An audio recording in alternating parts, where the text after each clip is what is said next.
Il est inutile et c'est très dangereux. Je dénonce le caractère mesquin de la démarche et aussi voudrais rappeler aux uns et aux autres que nous subissons au Sénégal déjà une violence liée à l'utilisation frauduleuse de l'argent de la République à des fins qui sont contraires aux intérêts de la République. Si en plus de cela, des citoyens sont violentés pour avoir exprimé leur liberté constitutionnelle, cela pose un grand problème pour le devenir de notre démocratie et le devenir de la paix et de la sérénité dans la République. Qui a intérêt aujourd'hui à perturber cette rencontre responsable entre les citoyens et les acteurs politiques? C'est certainement celui qui pense qu'il n'a plus d'arguments.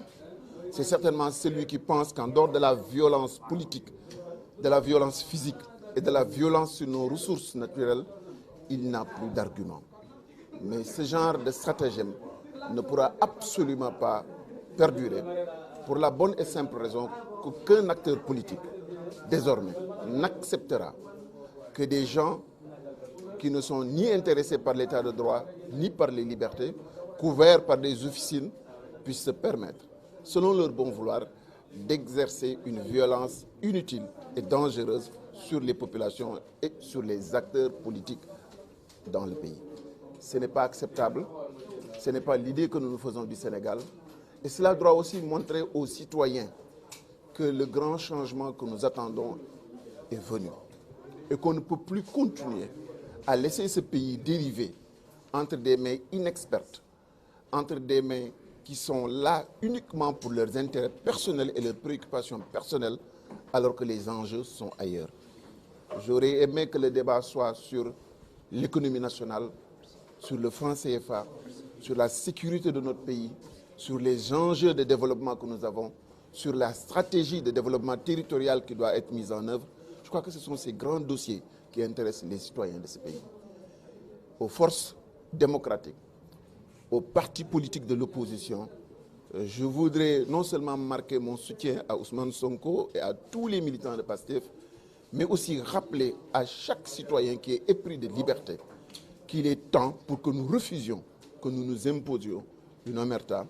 et une forme de comportement qui déjà nous bride dans nos libertés, mais ensuite nous bride dans nos consciences et dans notre intelligence. Ce n'est pas possible. Ces élections-là doivent être le moment privilégié pour libérer les Sénégalais, leur laisser faire librement leur choix, motivés sur un discours politique cohérent et surtout des promesses solides qui sont aux antipodes de ce que le gouvernement du Sénégal est en train de faire pour gérer ce pays. Merci beaucoup. Est-ce qu'on peut avoir la version wolof? xam ngeen ni Sénégal dafa di ab démocratie depuis indépendance léegi amul xeex bu dul xeexu jinne boo xamee ni ay citoyens ay acteurs politiques société civile bi def nañ ko pour réew mi doon réew démocratie. Démocratie nag mooy ku nekk am sa àq ak sa yelleef am sañ-sañu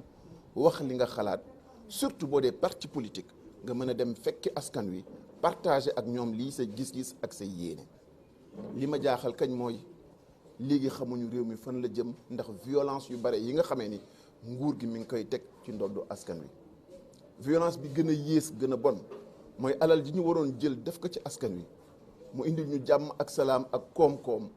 moom la ñuy jël di ko jëfandikoo jore ay nervi di leen ko fayee jore seeni yat fekk ay jaambur yoo xamee ni seen itte du dara lu dul rek wax ak askan wi yee leen si li nga xamee ni moo gàllankoor réew mi pour que ñoom ñu mën a jël seeni responsabilité. kon maa ngi marqué encore une fois suma solidarité suma ànd ak suma d'accord jëm ci Ousmane Sonko mi leaderu Pastef ak mboolem militant wu Pastef yi nekk ci Ziguinchor ndax lii ñaaw na. man dama jàpp ni Sénégal tey jii débat ñun dafa waroon doon ana xaalisu Sénégal fan lañ koy dugal. suñu débat dafa waroon doon ana suñu ay kayitu diplomatique yi nga xamee ne mooy yore réew mi ñu koy saax-saaxee di ko foye. suñu débat dafa waroon doon ban école la ñuy indil suñuy doom.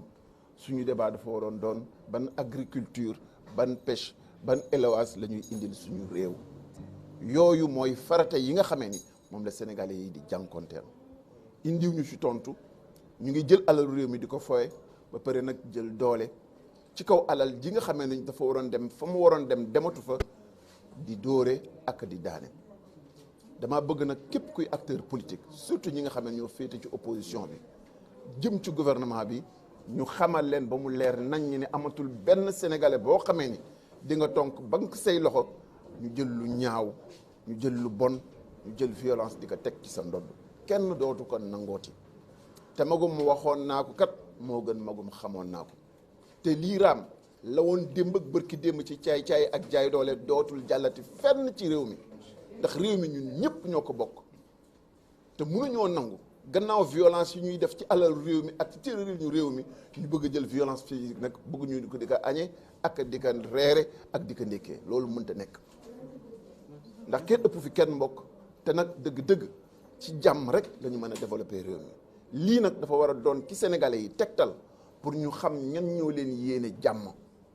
ndax ki la yéene jàmm dëgg-dëgg dafa war a ittewoo di la wax yoon ya mu lay jaar pour nga am jàmm ak salaam ak koom ki la yéene jàmm